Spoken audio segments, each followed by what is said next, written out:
ACB వలకు అవినీతి తిమింగలాలు చిక్కాయి. వల్లిపు అంకంరావు తన భార్య అంజమ్మకు సంబంధించిన మరణ నమోదు లేట్ ఎంట్రీకి సంబంధించి మద్దిపాడు తహసీల్దార్ ఎం సుజన్ కుమార్ 90,000 రూపాయల లంచం డిమాండ్ చేశారు. లంచం ఇవ్వటం ఇష్టం లేని బాధితుడు వల్లెపు అంకంరావు ఏసీబీని ఆశ్రయించారు. దీంతో ఏసీబీ అధికారులు పథకం ప్రకారం దాడి చేశారు.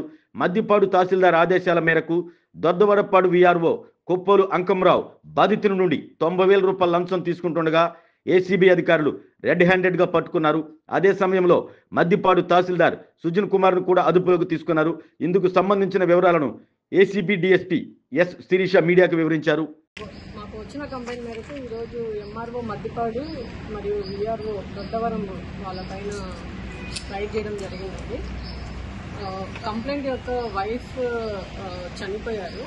సో కంప్లైంట్ యొక్క వైఫ్ వాళ్ళ యొక్క late registration of entry proceeding issue చేయడానికి ఎంఆర్ఓ మద్దిపాడు గారు 90,000 లంచం డిమాండ్ చేశారు.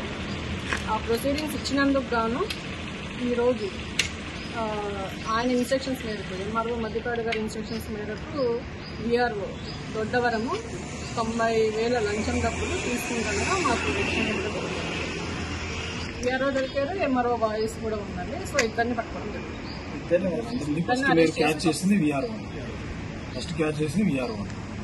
ఎంఆర్ఓ గారి ఇన్స్ట్రక్షన్స్ మేరకు వీఆర్ఓని డబ్బులు తీసుకోమన్నారండి.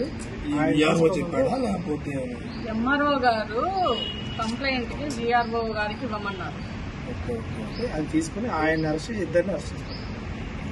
రేపు నెల్లూరు కోర్టులో ప్రొడ్యూస్ చేస్తారు.